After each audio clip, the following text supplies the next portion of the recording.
Jharkhand high court के सामने विधानसभा परिसर में 75वें वन महोत्सव का आयोजन किया गया। इस कार्यक्रम में सीएम हेमंत सोरेन, विधानसभा स्पीकर रविंद्रनाथ महतो समेत अन्य विधायक शामिल हुए। मौके पर सीएम हेमंत सोरेन ने कहा कि 75वें पहले जो पेड़ लगा आज वह किस स्थिति में होगा। राज्य में पहले वृक्षारोपण जरूरत नहीं थी, सभी जगह पेड़ों के घिरे हुए थे, पूरा प्रदेश हरा भरा था। लेकिन मौजूद वर्ष में विकास के पैमाने को खींचने के लिए कई सारे प्राकृतिक व्यवस्था का प्रावधान है। देश दुनिया को खनिज उपलब्ध कराने के लिए करार किए गए। इन सब से प्राकृतिक व्यवस्था में हस्तक्षेप हुआ और आज उसी के भरपाई का दिन है। इसके बाद स्पीकर रविंद्रनाथ महतो और सीएम हेमंत सोरेन ने पौधारोपण किया। मौके पर कल्पना सोरेन बोले, एक वृक्षारोपण अवश्य लगा, इसलिए लगा कि हम रहे या ना रहे वो पेड़ हमेशा फल देते रहेंगे। सुनिए क्या कुछ कह रहे हैं।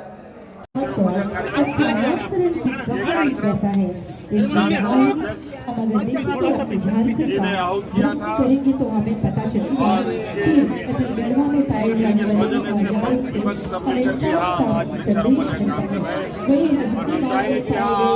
ऐसी अनगिनत संख्या में पत्रकार मित्रों लोग दिख रहे हैं। आप लोग भी एक एक पेड़ लेके जाइए, अपने घरों पे लगाइए। आप भी सुरक्षित रहिए और पर्यावरण भी सुरक्षित रहेगा। धन्यवाद।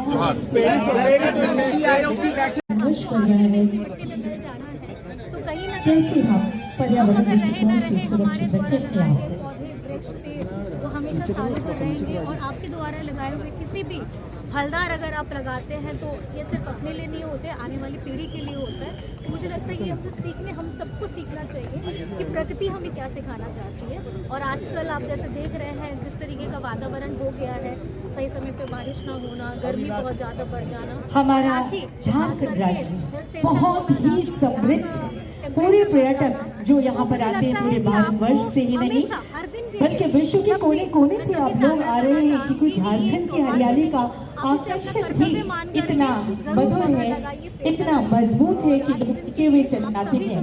बाहर की दुनिया में ये बड़ा ही गहरे लोगों के मन में आकर्षण है कि वो एक बार झारखंड जरूर आए। और ऐसे भी हमारा झारखंड कभी भी कम नहीं होने वाली प्राकृतिक संसाधनों से परिपूर्ण है।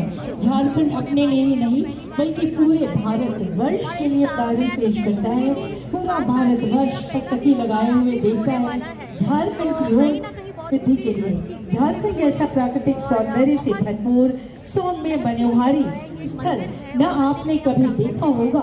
ये ऐसा कहना है बाहर के पर्यटकों का जो यहाँ पर आते हैं, चाहे हमारे रिश्तेदार हो, चाहे वो दफ्तर के कार्य से लोग आते हों, चाहे घूमने फिरने के लिए यहाँ पर आते हों, उनका तो यही कहना है कि ऐसा स्थल हमने पहले कभी नहीं देखा। पूरी दुनिया देखी लेकिन जब झारखंड में आते हैं तो यही के होकर रह जाते हैं। ऐसे पर्यटक जो कई बार झारखंड आ चुके हैं वे झारखंड को पहले से ज्यादा आकर्षक, मनोहारी, सौम्य, श्रेष्ठ पर्यटन स्थल वृक्ष लगाने का काम करें ताकि जो पर्यावरण में जो उत्पन्न हुई असंतुलन, पर्यावरण जो बिगड़ रहा है, वृक्ष लगाने से हमारा पर्यावरण ठीक होने की संभावना है। आपके विचारों से हम सभी बहुत ही प्रभावित हुए हैं।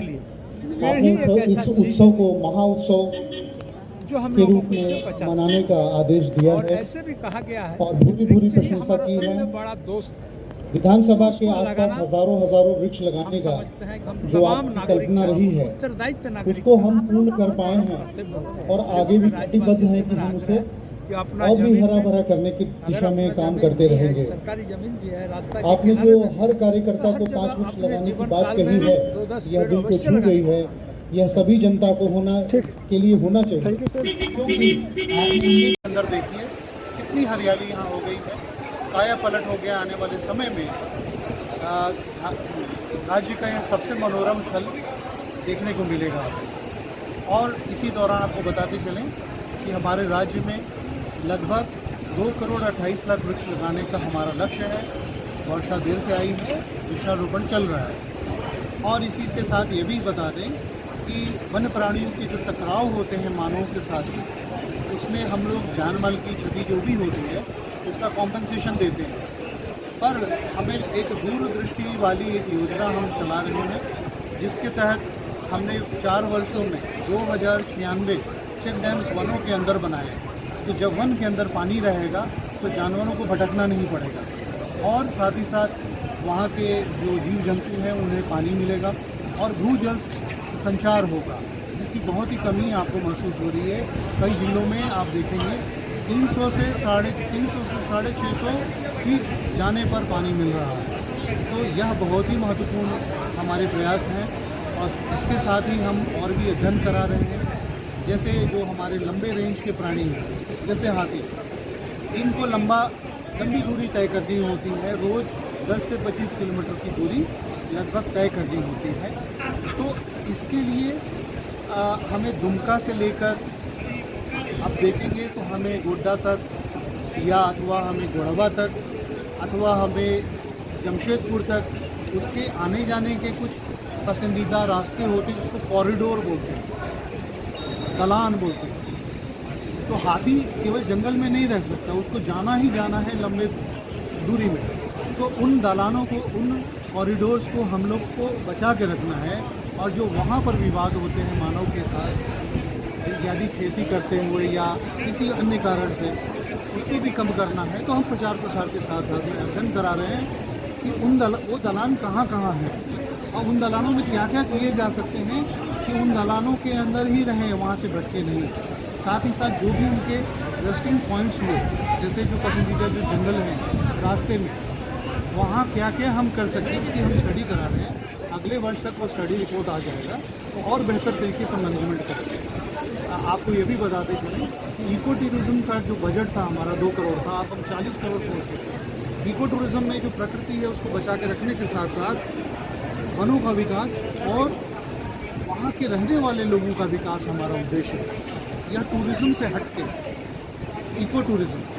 आप जाएं, आपको जैसे दलमा जाते हैं वहाँ आप देख सकते हैं mud houses, bamboo houses, cottages और अवेयरनेस सेंटर्स। आप गाड़ी में बैठ के घूम भी सकते हैं, सफारीज टाइप की हम लोगों ने व्यवस्था की है। इसके अलावा आप दलमा के अलावा जाएंगे पलामू टाइगर रिजर्व या नेतरहाट जाएंगे, आप तमाम लोध फॉल इत्यादि देख सकते हैं। नैना फॉल अभी हमने डेवलप किया हुआ है। और इसके बाद हमने कई झरनों में लकड़ी के पुल बना दिए हैं, जो आप एक तरफ आकर के रुक जाते थे, ठिठक जाते थे, अब आप उसके आर पार जा सकते हैं और उसके डबल लाभ उठा सकते हैं। पिछले साल करीब 2,25,000, 2 करोड़ 25 लाख। उसमें हम इजाफा ही कर रहे हैं और प्रयास करेंगे 2 करोड़ 40 लाख प्राप्त करने का। यह डिपेंड करता है कितने लोग हमारे साथ इस अभियान में शरीक होते हैं। आप भी शरीक हो सकते हैं। और यह जान लीजिए कि आज आप हवा नहीं खरीद रहे, पानी का भी रेंट देते हैं आप। तो जीवन के लिए सबसे पहला पानी होता है, उसके बाद वायु है। तो जब पानी के लिए आप रेंट देते हैं तो हवा के लिए रेंट न दीजिए, यदि पेड़ तो लगा सकते हैं। धन्यवाद।